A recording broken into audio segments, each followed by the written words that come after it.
So the observation tower park has cabins you can rent.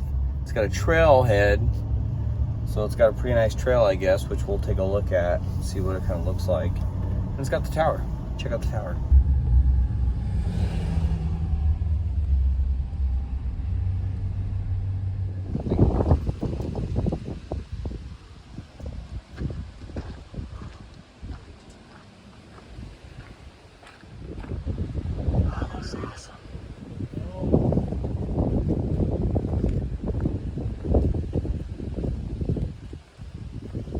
Okay, well, we are up at Cordova Observation Tower, not Lookout Center, Observation Tower. Cordova Observation Prison. A lot of people here. It's kind of a hike to get up here, but not bad. I'm gonna go get an information packet and give the facts about this place, but it's cool. It does have a very nice kind of prison theme to it. But I mean, I get it. I mean, it keeps everybody safe. Just look beyond the cages and look at the view. Absolutely beautiful. Yep. Folks down there having a good barbecue, it looks like. Oh, it smells like it too. Oh, Cordova Park Observation Tower originally was a water tower. It still is a water tower. It says the original water tower was erected in 1972 as part of the park's water system. In 1984, the park was able to utilize rural water and the tower was no longer needed. Planning the transformation of the existing water tower into a public observation tower began in 1995, and the feasibility study for the project was completed in 1997. The tower project centered around the existing 130,000 gallon water tower, which is 15 foot in diameter and 100 feet tall, constructed of rolled steel sections that are welded together. Engineering and design was provided by Calhoun Burns and Associates of West Des Moines. It's cool. I didn't read everything. You don't want to hear all of it. We lost the pool noodle.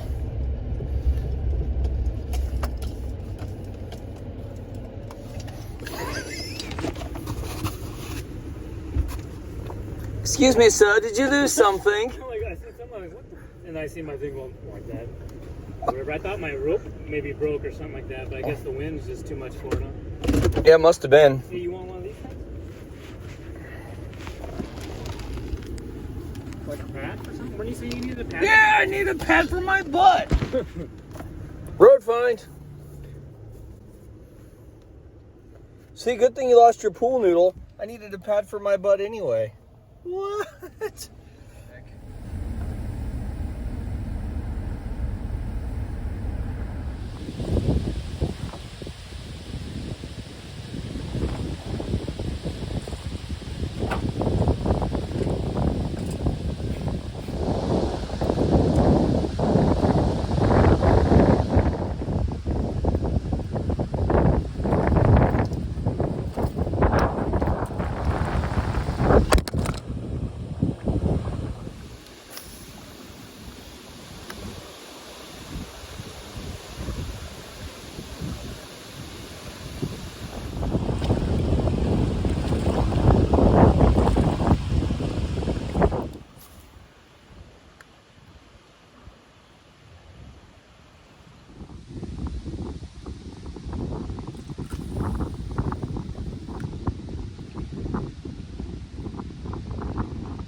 Well, we didn't catch much. In fact, we didn't catch anything.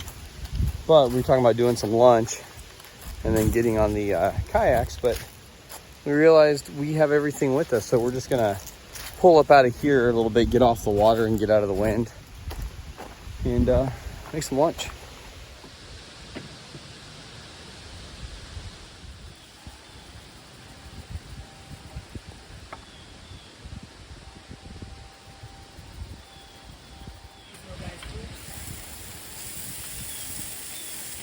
Pretty simple. I don't know. I'm sure a lot of people do it, but I've done it for my whole adult life, basically with the kids when they were small, whenever we'd go camping, which was quite a bit when they were younger. I would just fill it up with water and some dish soap. So it's soapy water, and the kids can wash their hands, you can wash dishes. It just comes in so handy, you just pump it up. I filled this up probably a month and a half ago, and I'm still on the same water because it uses so little. But I love it. I mean, you don't really even have to rinse it off. It's soapy water, but once you do your cleaning and stuff, you can kind of use it to rinse off like the dirty water, dirty soapy water. But once you dry it off, I haven't never had an issue with it. Basically, you know how somebody might say, well, you should probably rinse off with completely fresh water, but I haven't had an issue with rinsing off with soap water and then drying it off. It's never been an issue. But it comes in very handy. I love it. And actually, I kind of got away from it because I've been doing a lot of backpacking and stuff like that, and I just kind of started getting back into the car camping thing, truck camping thing, and it's come in really handy.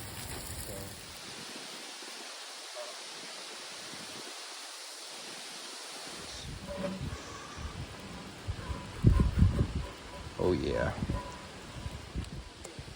That old guy's like, you guys put your little boats in the water yet? Our little boats. So I only have A1 sauce on me, so that's what we're putting on the burgers. I love A1 sauce. Steve's never had a burger with it on there. He usually doesn't even eat much on his burgers, just whatever he seasons it with. So, and cheese. Gotta have cheese. I'm gonna try this mystery flavor Mountain Dew. It says Voodoo on it.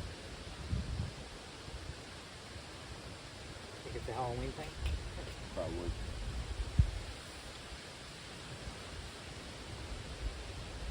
Did you try one? I have one. You haven't tried it yet? So it's Mountain Dew 4 is what it says on there. Mountain Dew 4? I suck at taste tests, so I couldn't even tell you what it is. Grapefruit? I don't know.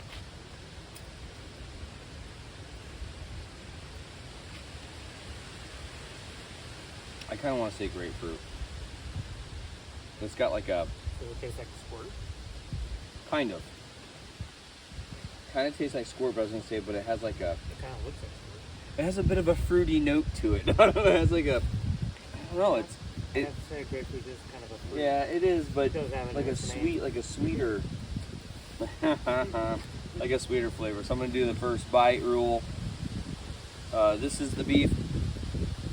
Just straight beef from a cow we had done, processed. This is beef Steve brought. This is what's in it, just cheddar. The beef. There's already cheese in the burger. And these are those pretzel pieces, buffalo flavor. Snyder's.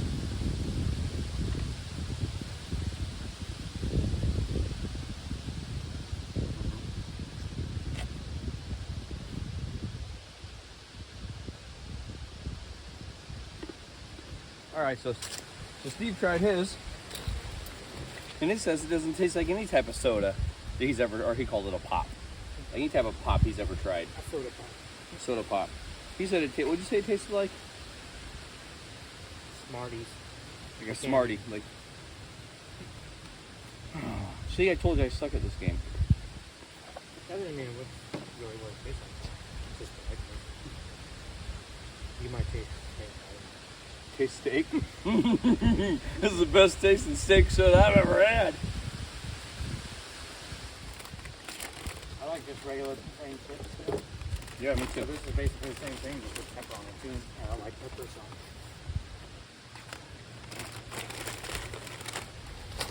I love peppers.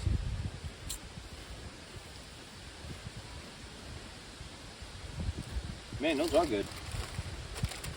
Kettle cooked salt and pepper chips.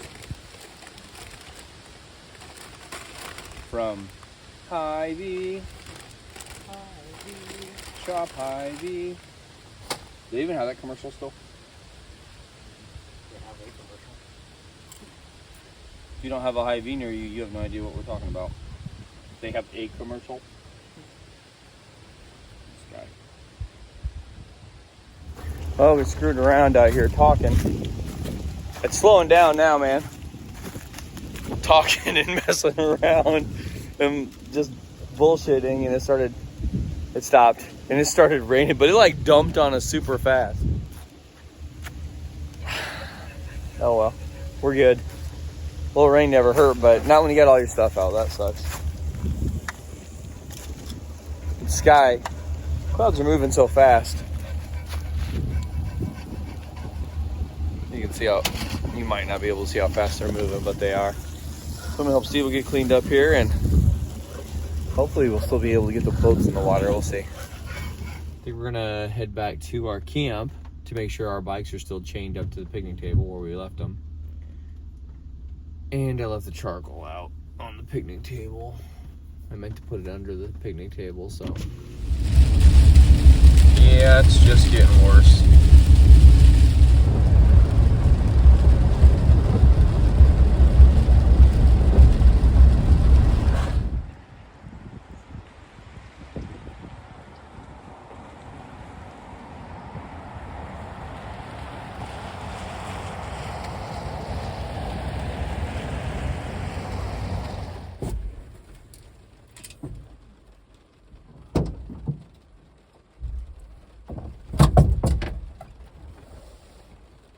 I'm gonna definitely need a step.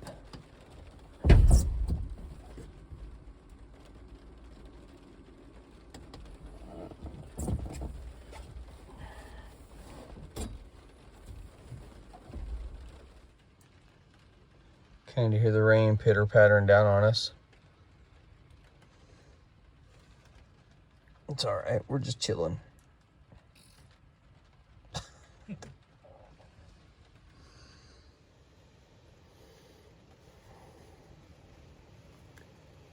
It sounds pretty freaking awesome listening to the rain fall in the woods, though, doesn't it?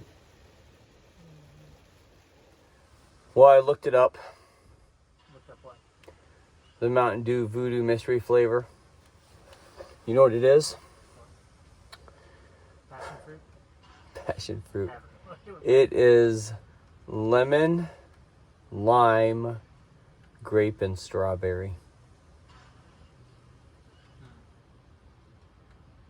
Well, I guess if it's Mountain Dew, it's got to have lemon lime in it somewhere, huh? Lemon- Otherwise, it wouldn't be Mountain Dew. Mountain Dew's orange, though. Orange and citrus, isn't it? Originally. I thought it was like some kind of lemon lime type thing. I remember people saying, well, it has juice in it because it has orange juice in it. So maybe it's like, I don't know. So yeah, it is lemon, lime, grape, and strawberry. Still tastes like grapefruit to me.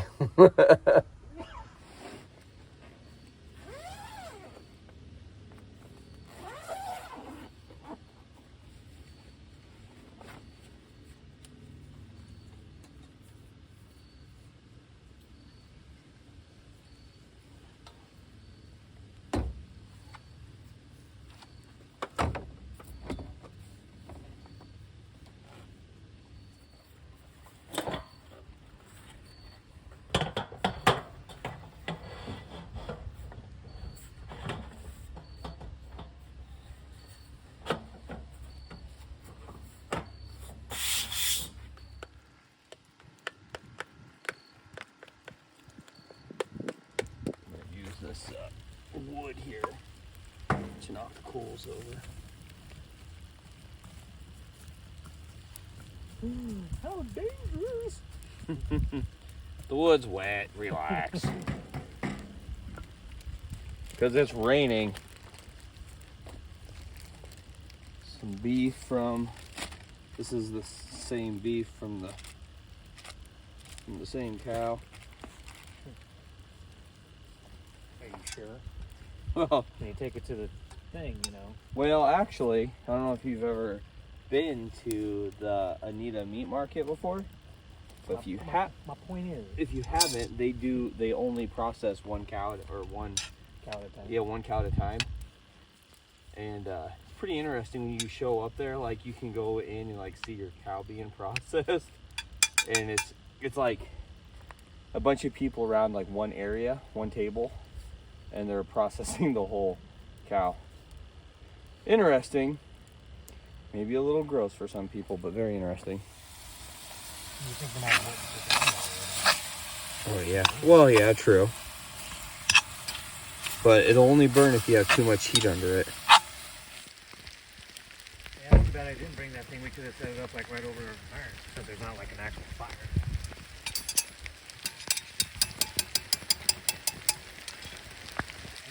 So it's dumping rain on us right now.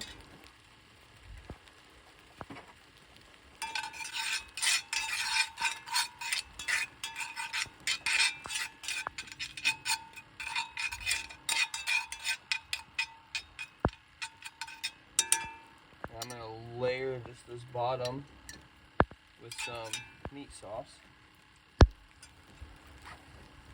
Cheese that I made. And just put it right on top of it like that. Is that Laffy Taffy? Yeah, Paul, is that Laffy Taffy? Let's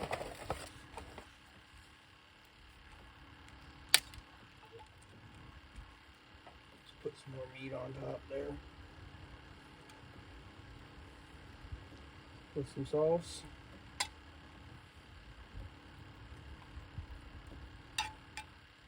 It'll all mix. I mean, it's going to start bubbling and boiling together, so. Who knows? This may be the way to never do lasagna again. I don't think so, though.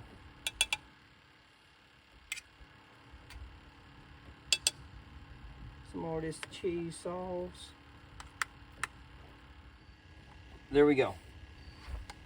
There is our lasagna, a little bit fuller than what I normally would prefer to make it because of the bubble, but I think this will be fine. So I wanted it 350. Move a lot of these coals out of the way here. I want about 5 coals on the bottom, and then I'm gonna put a nice ring on top. Where's my lid at, Steve?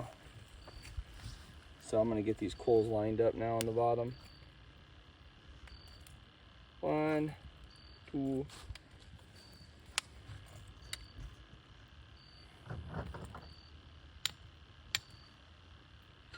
Still hot. So hot in there. Okay. So there are my coals for the bottom. Like that. Oh, and there's my lid. Thanks, man.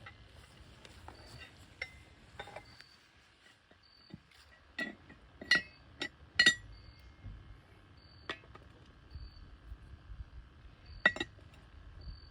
we go. There's the lid. And I'm just gonna line the top. 1. I need to put something around my arm.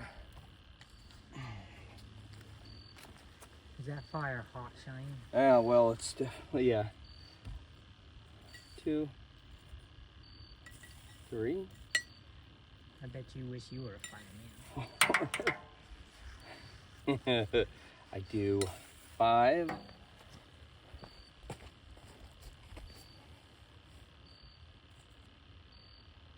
6. You probably can't hear it, but every time I put one of these on top, it sizzles because it rained on us. Whoa.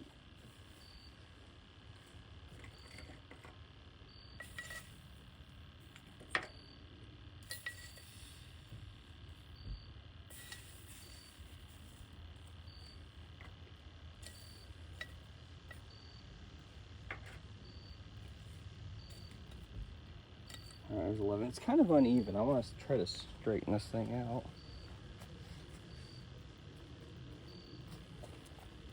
I don't know why it's, unless it's sitting on something or what.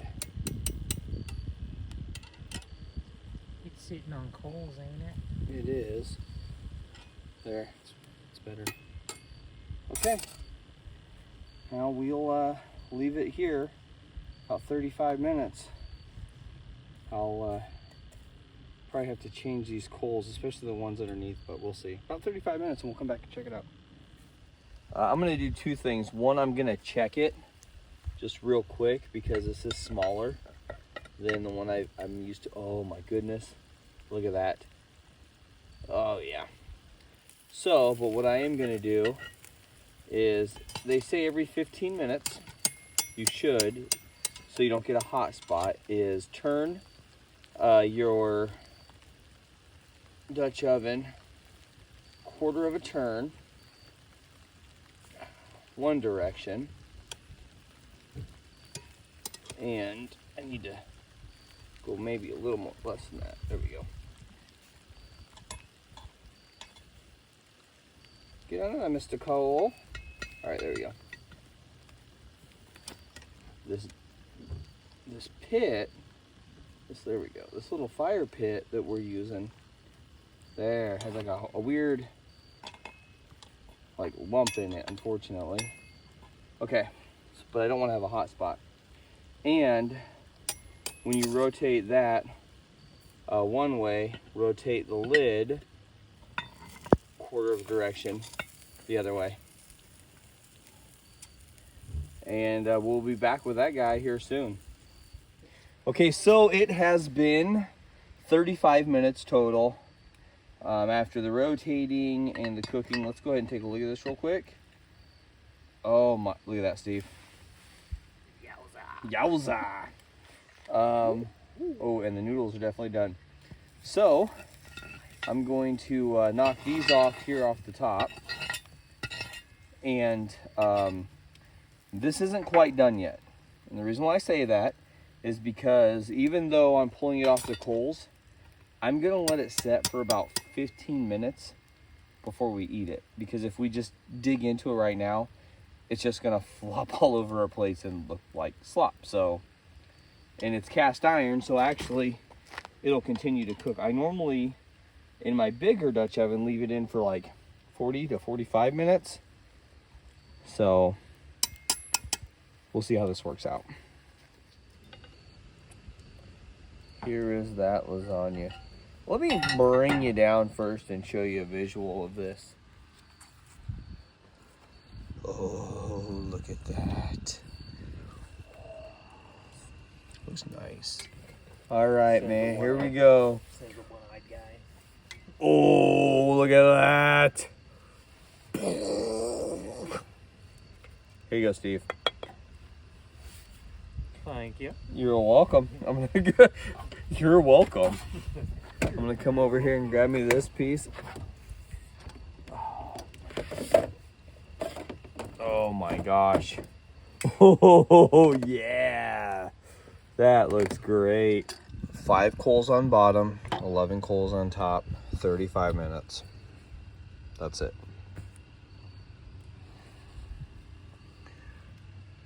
Now, we're gonna enjoy this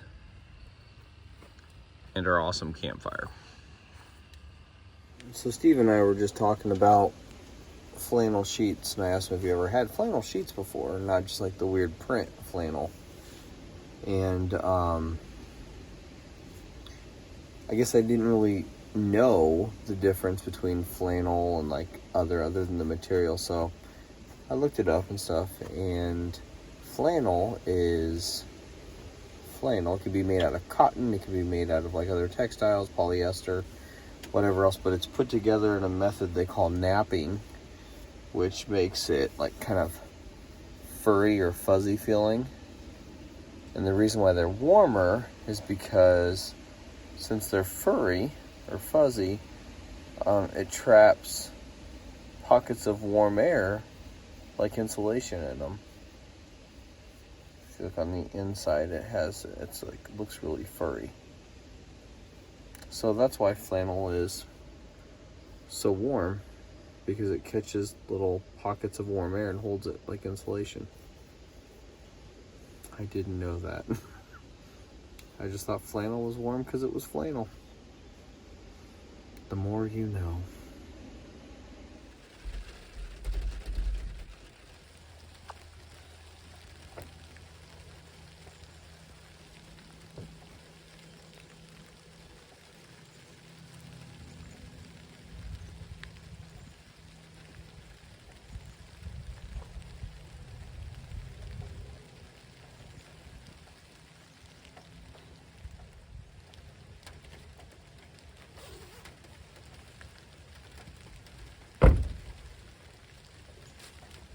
It's not so much cold as it is wet.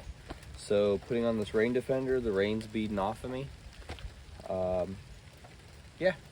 Gonna get some breakfast going. I've got leftovers from yesterday's breakfast, which was like the breakfast scramble. So I think I'm gonna throw another one of those together just so I can use what I already have.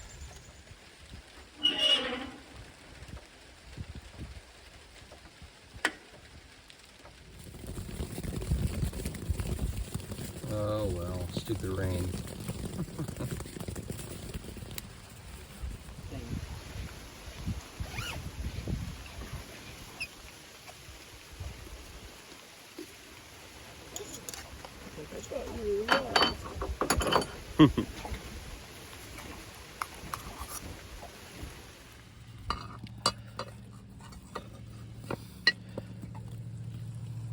Well, I'd say she's done.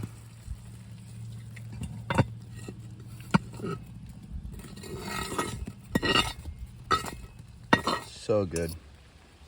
So we're just literally chilling out here in the rain and eating because, well, that's how you gotta do it. That's how you gotta do sometimes. We're gonna call it for this video. Steve-O had to head off to head home because he has to work, and I'm going to head to another camp spot and enjoy another night of truck bed camping. So let's go do it.